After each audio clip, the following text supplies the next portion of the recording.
ಕನ್ನಡ ನಾಡು ಇದು ಕನ್ನಡಿಗರ ನಾಡಿ ಮಿಡಿತ. ಈಗ ನಾನು ಹಂಪಿಗೆ ಬಂದಂಥ ಉದ್ದೇಶ ಹಂಪಿ ವಿಶ್ವವಿದ್ಯಾಲಯದ ಸಿಂಡಿಕೇಟ್ ಮೆಂಬರಾಗಿ ಸರ್ಕಾರ ನನ್ನನ್ನು ನೇಮಕಾತಿ ಮಾಡಿದೆ.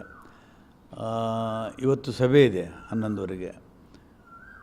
ಹಂಪಿ ವಿಶ್ವವಿದ್ಯಾಲಯ ಮಾಡುವ ಸಂದರ್ಭದಲ್ಲಿ ಕನ್ನಡ ಸಂಸ್ಕೃತಿ ಇದನ್ನು ಮೇಲ್ದರ್ಜೆಗೇರಿಸಿ ಮೆರೆಸಬೇಕು ದೇಶದಲ್ಲಿ ಮತ್ತು ಅಂತಾರಾಷ್ಟ್ರೀಯ ಮಟ್ಟಕ್ಕೆ ಇದನ್ನು ಒಯ್ಯಬೇಕು ಅನ್ನುವಂಥ ಉದ್ದೇಶದಿಂದ ಅವತ್ತು ಸರ್ಕಾರ ಈ ವಿಶ್ವವಿದ್ಯಾಲಯವನ್ನು ಸ್ಥಾಪನೆ ಮಾಡಿತ್ತು. ಕಳೆದ 30 ವರ್ಷಗಳಿಂದ ಈ ವಿಶ್ವವಿದ್ಯಾಲಯ ನಿರಂತರವಾಗಿ ನಡೆಸ್ಕೊಂಡು ಬರ್ತಾಯಿದೆ. ಆದರೆ ಈ ಯೂನಿವರ್ಸಿಟಿ ಉದ್ದೇಶ ಮುಂಚೆನಿತ್ತು, ಆ ಉದ್ದೇಶ ಈಗ ಉಳಿದಿಲ್ಲ ಅಂತ ಕೆಲವರಿಗೆ ಭಾವನೆ ಇದೆ, ನನಗೂ ಕೂಡ ಇದೆ. ಇದು ಪಾರಂಪರಿಕವಾಗಿ ಬೇರೆ ವಿಶ್ವವಿದ್ಯಾಲಯ ಥರನೇ ಇದೊಂದು ವಿಶ್ವವಿದ್ಯಾಲಯ ಆಯಿತು ಅಂತ. ಇಲ್ಲಿ ಇನ್ನೂ ಸಾಹಿತ್ಯಿಕವಾಗಿ ರಿಸರ್ಚ್ ಆಗಬೇಕಾಗಿತ್ತು, ಸಂಗೀತದ ಬಗ್ಗೆ, ಆಮೇಲೆ ನಮ್ಮ ಗ್ರಾಮೀಣ ಅಭಿವೃದ್ಧಿ ಬಗ್ಗೆ. ಈ ಗ್ರಾಮೀಣ ಅಭಿವೃದ್ಧಿ ಬಗ್ಗೆ ಒಂದು ವಿಶ್ವವಿದ್ಯಾಲಯ ಗದಗ ಮಾಡಿದ್ದಾರೆ.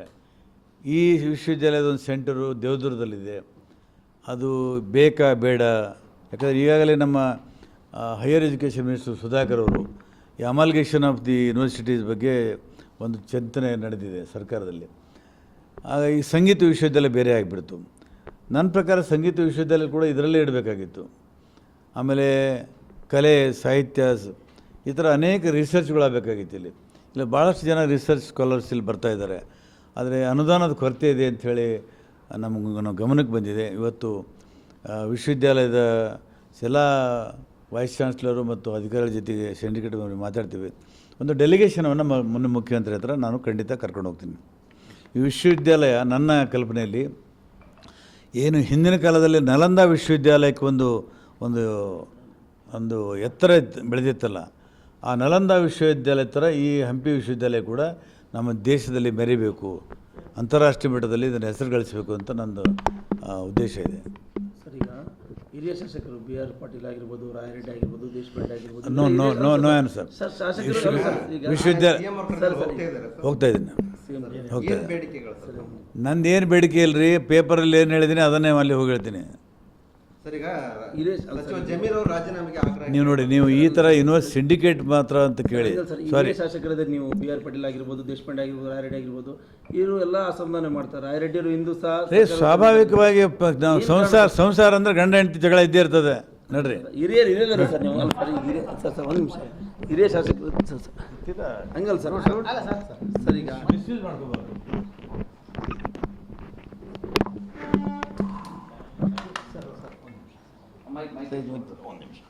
ಸರಿಯಲ್ಲ.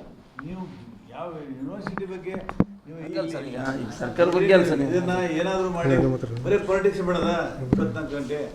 ಇಲ್ಲ ಸರ್, ನೀವಾಗಿ ಹೇಳಿದ್ದ, ನೀವು ಹೇಳಿದ್ದಕ್ಕೆ ನಾವು ಬಿಡ್ತೀವಿ, ಬೇರೆ ಇಲ್ಲ ಸರ್. ನೀವು ಹೇಳಿದ್ದ ರಿಯಾಕ್ಷನ್ ತೊಗೊಳಕ್ಕೆ ಬಂದಿವಿ ಸರ್. ಆಯ್ತು ಸರ್, ಮಹಿಳಾ ಅಧ್ಯಯನ ಕೇಂದ್ರವನ್ನು ಇದು ಮುಚ್ಚುವ ಒಂದು ಪ್ರಯತ್ನ ಇದೆ, ನಡೀತಾ ಇದೆ.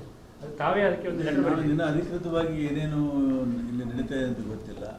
ಆದರೆ ನಾನು ಹಿಂದೆ ಎಲ್ಲರ ಜೊತೆಗೆ ಒಂದ್ಸಲ ಬಂದು ಚಂದ್ರಶೇಖರ್ ಕಂಬಾರು ಇರುವವರೆಗೂ ಸ್ವಲ್ಪ ಭಾಳ ಉತ್ತಮವಾದ ಪ್ರಯತ್ನ ಬೆಳವಣಿಗೆ.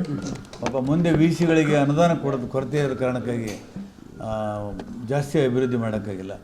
ನಾವು ನಟರಾಜ್ ಹುಳಿಯಾರು ಮತ್ತು ಬಂಜಿಗೆರೆ ಜಯಪ್ರಕಾಶ್ ಎಲ್ಲ ಭೇಟಿ ಮಾತಾಡಿದ್ದೀವಿ. ಈಗ ನಾವೊಂದು ಮುಖ್ಯಮಂತ್ರಿಗಳ ಹತ್ರ ಒಂದು ನಿಯೋಗ ಕರ್ಕೊಂಡು ಹೋಗಿ ಈ ಹಣಕಾಸಿನ ಸಮಸ್ಯೆಯನ್ನು ಏನಾದರೂ ಸಹಾಯ ಕೊಡಿಸ್ಬೇಕು ಅಂತೇಳಿ ಪ್ರಯತ್ನ ಮಾಡ್ತೀವಿ. ಸರ್, ತಾವು ಇವಾಗ ಬಂದಿದೆ ಸರ್, ಫಸ್ಟ್ ಮೀಟಿಂಗ್ ಅಂತ ಅನಿಸುತ್ತೆ. ಹಿಂದೆ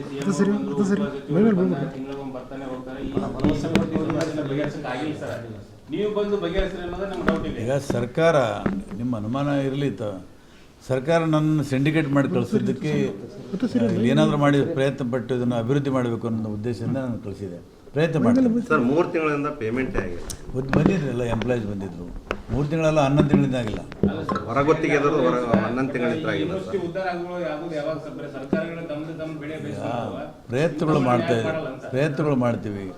ಈ ವಿಶ್ವವಿದ್ಯಾಲಯ ಸ್ಥಾಪನೆ ಆಗುವಂಥ ಉದ್ದೇಶವನ್ನು ಅದು ಸಾಧನೆ ಮಾಡೋಕ್ಕೆ ಪ್ರಯತ್ನ ಮಾಡ್ತೀವಿ. 80 ಪೋಸ್ಟ್ ಇಲ್ಲೇ ಅಲ್ಲ, ಎಲ್ಲ ಯೂನಿವರ್ಸಿಟಿಗಳಿಗೂ ನಮ್ಮ ಗುಲ್ಬರ್ಗಾ ವಿಶ್ವವಿದ್ಯಾಲಯದಲ್ಲಿ ಅಲ್ಲಿ ಸಿಬ್ಬಂದಿ ಖಾಲಿ ಇದ್ದಾವೆ.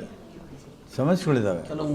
ಕೆಲವು ವಿಶ್ವವಿದ್ಯಾಲಯ ಮುಚ್ಚಿಸ್ತಾರೆ ಅಂತೇಳಿ ಡಿ ಕೆ ಶಿವಕುಮಾರ್ ಹೇಳಿದ್ದಾರೆ. ಅದೇ ಅಮಾಲ್ಗೇಷನ್ ಮಾಡಬೇಕು ಅಂತ ಹಾವೇರಿ ಆಗಿರ್ಬೋದು. ಈಗ ನಾವು ಜಿಲ್ಲೆಗೆ ಒಂದೊಂದು ಯೂನಿವರ್ಸಿಟಿಗಳನ್ನು ಮಾಡಿದ್ದೀವಿ. ಅದು ಯಾವ ಅರ್ಥದಲ್ಲಿ ಯಾಕೆ ಮಾಡಿದ್ರೂ ಗೊತ್ತಿಲ್ಲ. ಈಗ ಮೊನ್ನೆ ಮತ್ತೊಂದು ಹೊಸ ಚಿಂತನೆ ಶುರುವಾಗಿದೆ. ಸುಧಾಕರ್ ಅವರು ಶಿಕ್ಷಣ ಮಂತ್ರಿಗಳು ಹೇಳಿದ್ದಾರೆ, ಕೆಲವು ಯೂನಿವರ್ಸಿಟಿಗಳನ್ನು ಅಮಾಲ್ಗೇಷನ್ ಮಾಡ್ತೀವಿ, ಕೂಡಿಸ್ತೀವಿ ಅಂತ, ಮರ್ಜಿ ಮಾಡ್ತೀವಿ ಅಂತ. ನೋಡೋಣ ಯಾವ ಚಿಂತನೆ. ಜಮೀರವರು ಉಸ್ತುವಾರಿ ಸಚಿವರಾಗಿದ್ರು ಕೂಡ ಕ್ಷೇತ್ರದ ಅಭಿವೃದ್ಧಿ ಅಥವಾ ಯೂನಿವರ್ಸಿಟಿ ಅಭಿವೃದ್ಧಿಗೆ ಚಕಾರ ಎತ್ತಾ ಇಲ್ಲ. ಅವ್ರ ಬಗ್ಗೆ ನಾನು ಕಮೆಂಟ್ ಮಾಡಲ್ಲ. ಅಲ್ಲ ಸರ್, ಅಲ್ಲಿ ಉಸ್ತುವಾರಿ ಹಂಪಿ ವಿಜಯನಗರ ಸಾಮ್ರಾಜ್ಯ ಇಲ್ಲಿ ಏನಾದರೂ ಎಲ್ಲರೂ ಸೇರಿ ಪ್ರಯತ್ನ ಪಟ್ಟು ಇದಕ್ಕೆ ಒಂದು ಸಂಸ್ಥೆಯನ್ನು ಕಟ್ಟೋಣ.